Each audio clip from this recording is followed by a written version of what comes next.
Hello everyone, welcome to VIP sir. आप सभी का स्वागत है आपके अपने चैनल वीआईपी सर पे, जहां मिलते हैं आपको एग्ज़ाम रेलेवेंट कंटेंट। जैसा कि आप सभी जानते हैं कि कल आरआरबी क्लर्क का मेंस एग्ज़ाम हुआ और वहां पे काफ़ी लोग काफ़ी पैनिक किए। जीए में बहुत लोग के काफ़ी कम अटेम्प्ट रहे, तो काफ़ी लोग यहाँ पे डरे हुए हैं कि आज अब जो एग्ज़ाम होने वाला है, यानी कि आरआरबी पीओ का एग्ज़ाम जो होने वाला है, आरआरबी पीओ मेंस एग्ज़ाम जो कि 1 अक्टूबर को है, तो इस एग्ज़ाम में आपके कैसे क्वेश्चंस आएंगे, या फिर अभी से हम जो भी बचे हुए समय हमारे पास हैं, 5 दिन 6 दिन जो भी समय हमारे पास है, इसमें हम लोग क्या पढ़ें, क्या रिवाइज करें, क्या इंपॉर्टेंट होना चाहिए जो कि हमारे एग्ज़ाम में आ सकते हैं। तो आज के इस वीडियो में मैं यही बताऊँगा आपको कि जनरल अवेयरनेस के लिए, बैंकिंग अवेयरनेस के लिए आपके कौन कौन से टॉपिक हैं, इंपॉर्टेंट टॉपिक जो कि आप इन बचे हुए समय में आराम से आप कर सकते हैं।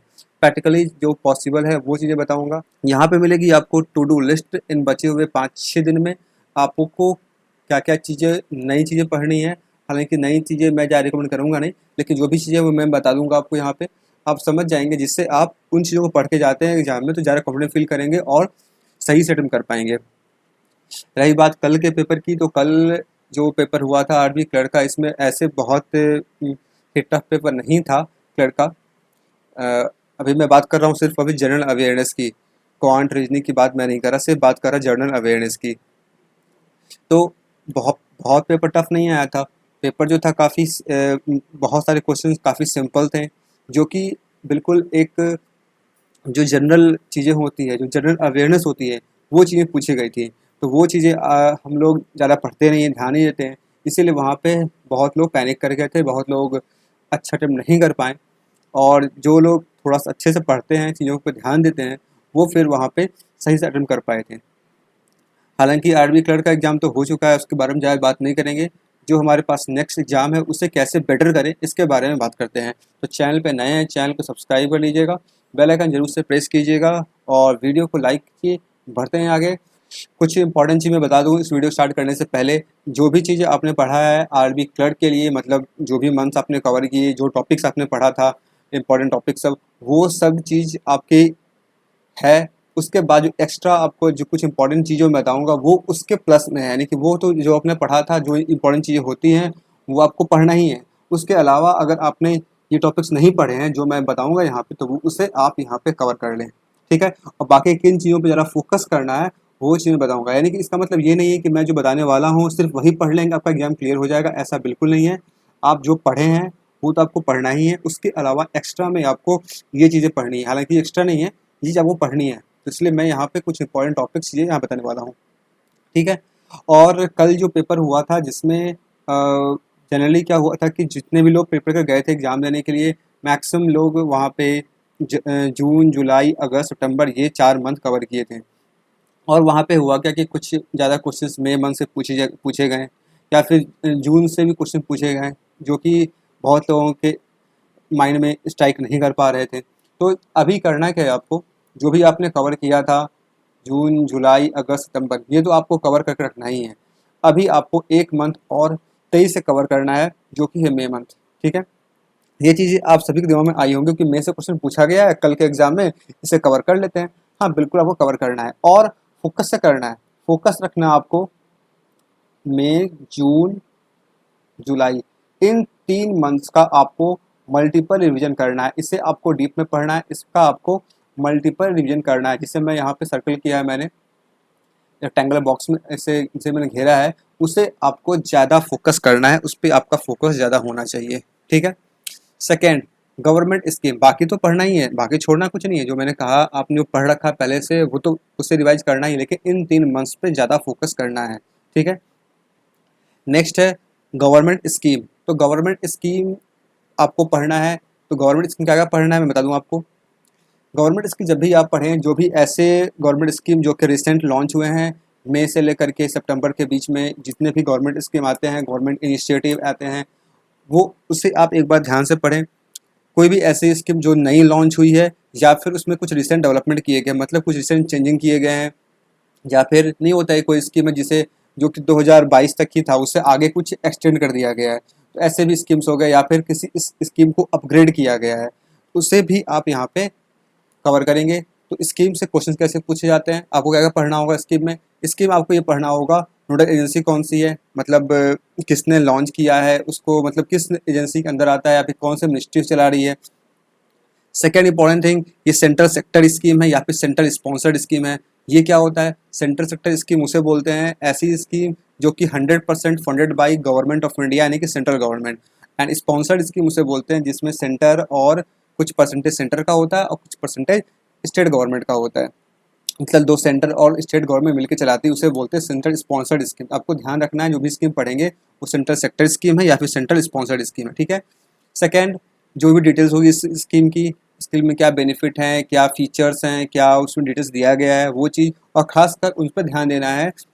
जो कुछ अमाउंट होते हैं जैसे कि किसी में कुछ अमाउंट होता है इतना रुपया दे दिया गया, या फिर इतना गीगावाट का क्या कहते हैं रिन्यूएबल पावर जनरेट करना है, ऐसा कोई भी डेटा अगर वहाँ पे आपको दिख रहा है, अमाउंट वैल्यू डेटा कुछ भी, उसे आपको ध्यान रखना है। और इम्पॉर्टेंट थिंग कि वो किसने लॉन्च किया, लॉन्च डेट क्या थी, और इसे अगर एक्सटेंड किया गया है तो ये तो बहुत इंपॉर्टेंट है। अगर किसी स्कीम को एक्सटेंड किया गया है तो किस ईयर तक एक्सटेंड किया गया है, ये आपको ध्यान रखना है। ये कुछ चीज़ें हैं जो गवर्नमेंट स्कीम पढ़ते हैं अगर आप, तो आप क्वेश्चन अटेम्प्ट कर पाएंगे, चाहे वो स्टेटमेंट वाइज क्वेश्चन पूछे, स्टेटमेंट 1 2 3 देके पूछे, इसमें कौन सा सही है, कौन सा फॉलो कर रहा है, कौन नहीं कर रहा, तो भी आप सही सही कर पाएंगे। ये 3 4 चीज़ आपको ध्यान रखनी है, ठीक है। फिर same as government initiative apps and portal जो रिसेंट लॉन्च हुए हैं, जो भी गवर्नमेंट इनिशिएटिव रही है उसे आपको ध्यान रखना है। जैसे गवर्नमेंट इनिशिएटिव क्या, जैसे कि अभी आपने देखा होगा वन डिस्ट्रिक्ट वन प्रोडक्ट, फिर जैसे कि कल एक क्वेश्चन पूछा गया था एयरपोर्ट पे जो एक प्रोडक्ट को जो क्या कहते हैं सेल करने के लिए लगा, उसको कौन सा स्कीम बोलते हैं, कौन सा इनिशिएटिव है गवर्नमेंट ऑफ इंडिया का। ऐसी जितनी चीज़ें हैं जो भी इनिशिएटिव लॉन्च की गई है गवर्नमेंट ऑफ इंडिया की या फिर किसी भी स्टेट गवर्नमेंट्स की, उसे आप फोकस कर लेंगे। एप्स एंड पोर्टल, जो भी रिसेंट एप्स एंड पोर्टल आए हैं उनका फुल फॉर्म अगर होता है तो उसे ध्यान रखेंगे। ये सारी चीज़ें आप कवर कर लें, ठीक है। फिर नेक्स्ट है मेजर अपॉइंटमेंट्स। मेजर अपॉइंटमेंट्स में जैसे आपने कल देखा कि जो मेजर अपॉइंट मतलब बड़े बड़े अपॉइंटमेंट्स जो होते हैं, जनरली क्या होता है हम जो बैंकिंग स्टूडेंट्स होते हैं ये क्या पढ़ते हैं, ये तो चीज़ें पढ़ते ही हैं, और मेनली पढ़ते हैं हम लोग क्या, किस बैंक ने किसे एमडी अपॉइंट किया, किसने सीईओ अपॉइंट किया, किसी चेयरमैन बनाया गया, ये चीज़ ज़्यादा पढ़ते हैं हम लोग। लेकिन हम लोग ये चीज़ भूल जाते हैं पढ़ना, किसी भी इंटरनेशनल ऑर्गेनाइजेशन WHO या फिर जो भी ऑर्गेनाइजेशन है, वर्ल्ड बैंक, ADB, इन सब के जो हेड हैं, चेयरमैन हैं, या फिर इंडिया के जो हाई कमिश्नर होते हैं, एम्बेसडर होते हैं, सेक्रेटरी होते हैं हमारे होम मिनिस्ट्री के, फॉरेन सेक्रेटरी, ये सभी चीज़ें जो कि काफ़ी बिल्कुल नॉर्मल चीज़ें होती हैं, वो आप एक बार रिवाइज ज़रूर से कर लें, ठीक है। फिर चीफ जस्टिस ऑफ इंडिया कौन है, कौन से कहीं पे अगर रिसेंट कोई गवर्नर अपॉइंट किए गए हैं वो, या फिर कोई CM अपॉइंट किए गए हैं वो, या फिर डिफेंस के, या फिर ऐसे जो पैरामिलिट्री फोर्सेज हैं जैसे कि CRPF, ITBP, और भी जो होते हैं BSF, इन सब के जो हेड नए अपॉइंट अगर किए गए हैं तो उसे आप पढ़ लें ध्यान से, क्योंकि ऐसे क्वेश्चन देखने को मिलेंगे आपको, ठीक है। ये 4 topic. And next topic is here rank and index. Rank and index में आपको वो रैंक इंडेक्स फोकस करना है जो मेनली गवर्नमेंट ऑफ इंडिया या फिर गवर्नमेंट ऑफ इंडिया के किसी इंस्टीट्यूशन दी है, जैसे नीति आयोग देती है, बहुत सारे रैंक इंडेक्स अपडेट करती है। जैसे अभी आपने देखा होगा NIRF रैंकिंग आई थी, और फिर आपके नीति आयोग ने एक दिया था, कौन सा था, हाँ, इंडिया इनोवेशन इंडेक्स। ऐसे जो कि गवर्नमेंट ऑफ इंडिया रिलीज करती है इंडेक्स रैंकिंग, जैसे ईज 5.0 आया था, जो RBI लाई थी, ईज 5.0। ऐसे जो भी government of India index rank release करती है वो आपको पढ़ना है, और जो साथ में आप जो पढ़ते आ रहे हैं इंटरनेशनल ऑर्गेनाइजेशन जो भी रिलीज करती है वो तो आपको पढ़ना ही है, वो तो आपने पढ़ रखा है पहले से। जो इंडेक्स जो भी गवर्नमेंट ऑफ इंडिया रिलीज करती है, नीति आयोग, RBI, ऐसे जो भी गवर्नमेंट इंस्टीट्यूशंस हैं उससे आपको थोड़ा फोकस करना है, ठीक है। फिर RBI के सर्वे, RBI ने इस साल बहुत से सर्वे करवाए हैं, करीब 8 9 10 सर्वे होंगे, जिसमें से कुछ सर्वे आपके लिए इंपॉर्टेंट है, उन सर्वे पे फोकस करना है, जिससे आपको क्वेश्चन देखने को मिलेंगे,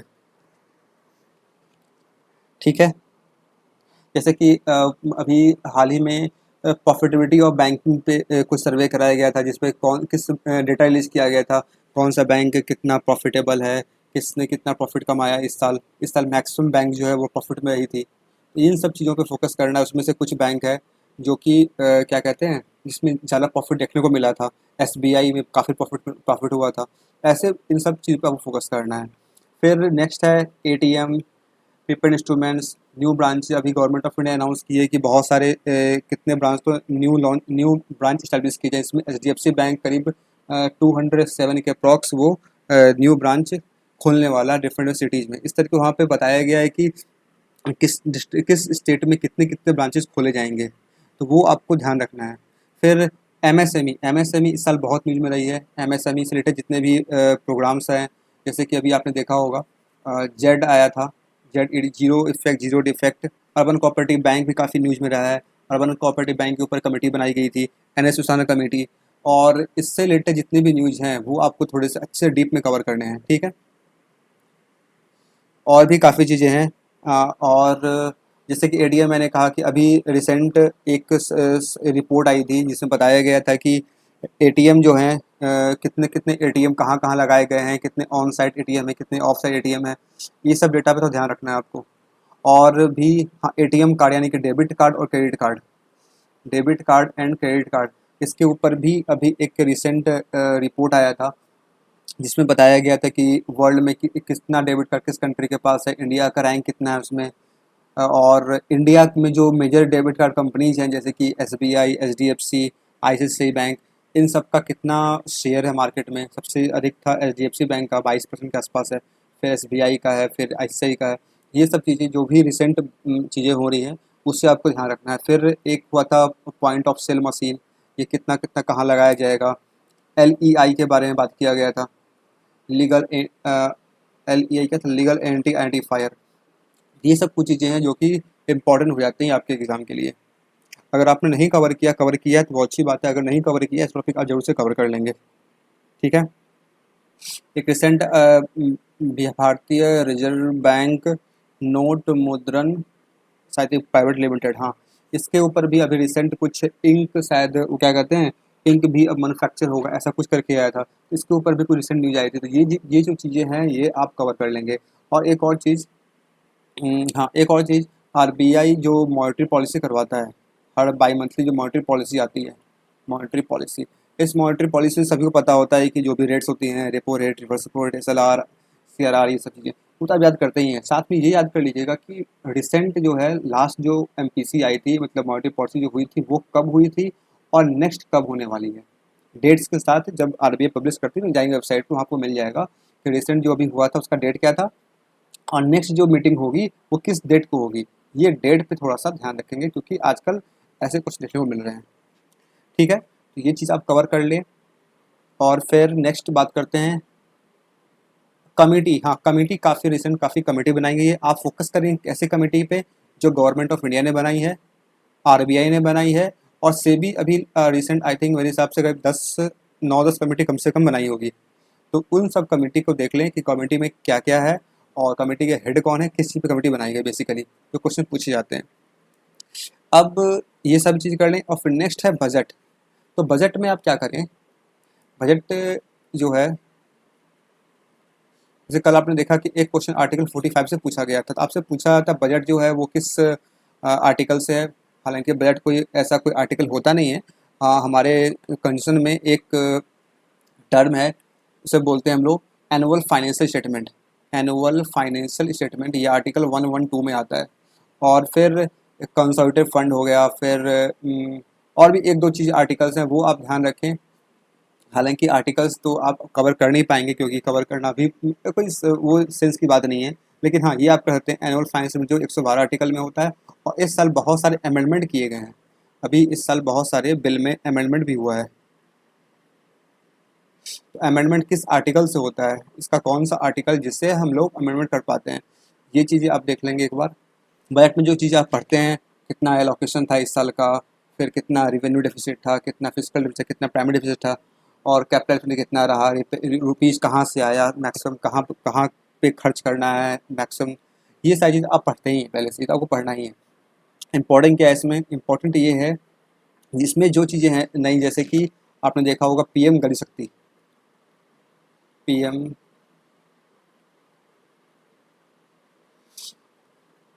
गति शक्ति, इसमें 7 इंजन्स हैं।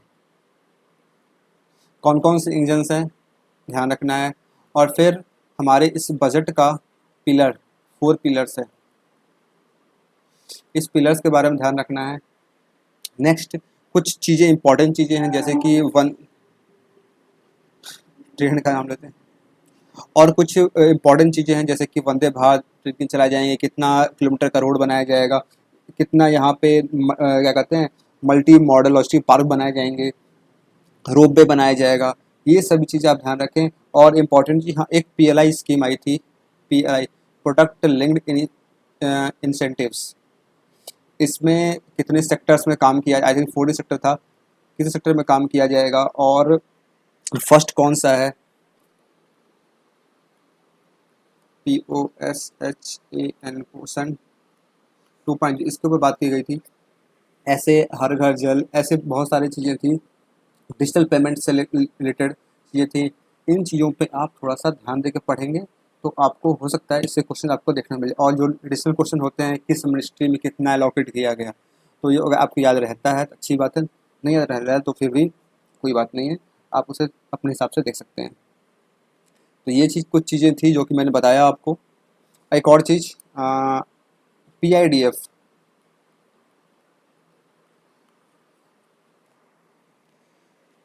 ये क्या है, ये जो फंड हम लोग इकट्ठा कर रहे हैं किसके लिए, payment infrastructure development fund PIDF, इस पे भी देख लेंगे, ये भी काफ़ी रिसेंट न्यूज़ में रही थी। ये कुछ चीज़ें मैंने बताई आपको जिस पे आपको थोड़ा फोकस करना है। मई, जून और जुलाई ये 3 मंथ को अच्छे से रिवाइज करना है जितना अच्छे सब कर सकते हैं, इससे आपको मैक्सिमम क्वेश्चन देखने को मिलेंगे। और भी चीज़ें जो भी थी मैंने वो बता दी आपको। अगर और कुछ मेरे दिमाग में अगर आता है इसके बाद अगर, तो मैं बता दूंगा, हालांकि आपके पास ज़्यादा समय है नहीं।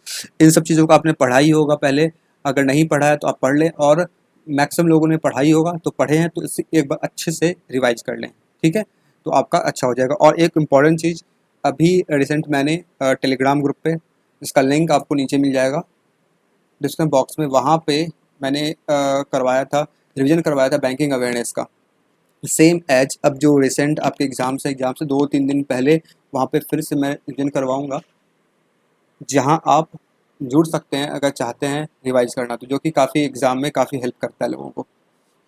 और अगर आपके माइंड में कुछ क्वेश्चन से चाहते हैं पूछना तो आप डेफिनेटली कमेंट बॉक्स में पूछ सकते हैं, टेलीग्राम ग्रुप से जुड़ जाए, वहाँ ही पूछ सकते हैं। ये वीडियो को पसंद आया है तो इसे ज़रूर से एक बार लाइक करें, और जो भी चीज़ें बताई उसे ज़रूर से फॉलो कीजिएगा, चैनल पर नए सब्सक्राइब कर लें, अधिक से अधिक से शेयर करें। ये फेसबुक है, ये इंस्टाग्राम है, टेलीग्राम, इससे आप लाइक फॉलो ज्वाइन कर सकते हैं। So thank you for this video, smiling, और मिलते हैं नेक्स्ट वीडियो में।